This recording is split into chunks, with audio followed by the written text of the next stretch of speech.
તો સમાચારોમાં આગળ વધીએ। ગુજરાતના ખેડૂતો માટે વધુ એક મોટા સમાચાર આવી રહ્યા છે। ગુજરાત પર એક વધુ મોટું વાવાઝોડું ત્રાટકી રહ્યું છે। જી હા, ભારત સરકારના હવામાન વિભાગે ચેતવણી જાહેર કરી છે। આવતા અઠવાડિયે બંગાળની ખાડીમાં એક ભયાનક વાવાઝોડું આકાર લઈ રહ્યું છે અને તેનાથી ઓડિશા, મહારાષ્ટ્ર તેમજ આપણું ગુજરાત પ્રભાવિત થશે।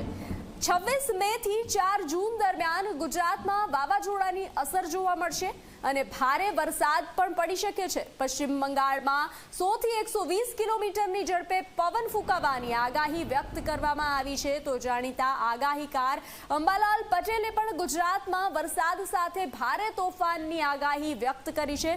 22મી મેની આસપાસ બંગાળની ખાડીમાં ભીષણ ચક્રવાત આકાર લેશે અને મે મહિનાના અંતમાં કે જૂન મહિનાની શરૂઆતમાં આ વાવાઝોડું ગુજરાત પર ત્રાટકી શકે છે।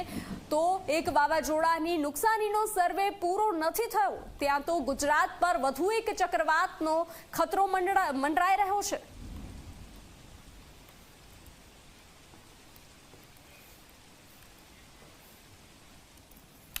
દક્ષિણ પૂર્વીય તટ ઉપર લગભગ જે પૂર આવે એવી સ્થિતિનું નિર્માણ થશે।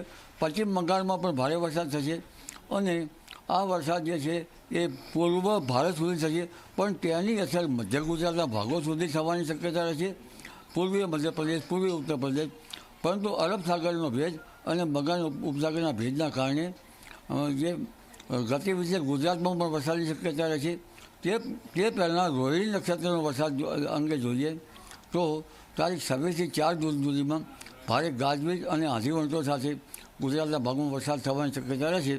ત્યારબાદ ચોમાસું જે શરૂ થશે ત્યારે 7 થી 14 જૂનમાં મૃગશીર નક્ષત્રમાં વરસાદ થવાની શક્યતા રહેશે અને 14 થી 28 જૂન વચ્ચે ભારે તેજ ગતિના પવન સાથે ચોમાસું વરસાદ થશે। વીજળીના કડાકા ભડાકા થશે, કાચા મકાનના સાપડા ઉડી જાય તેવી પવનની ગતિ રહેશે। એટલે વાવાઝોડાની અસર, ત્યારબાદ જે શરૂઆતમાં ચોમાસાની અસર પણ પવનની ગતિ સાથે થશે અને અત્યારે પણ ભારે ગરમી સાથે આંધીવંટોનું પ્રમાણ વધારી રહેશે।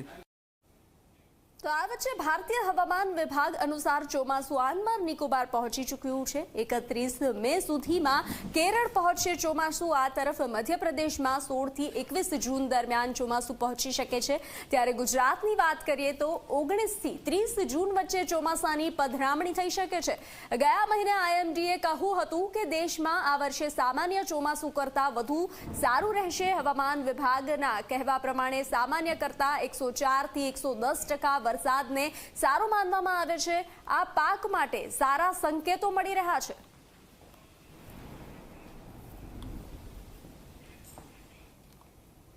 સમાચારો આગળ પણ જોઈશું, હાલ સમય થયો છે વિરામનો।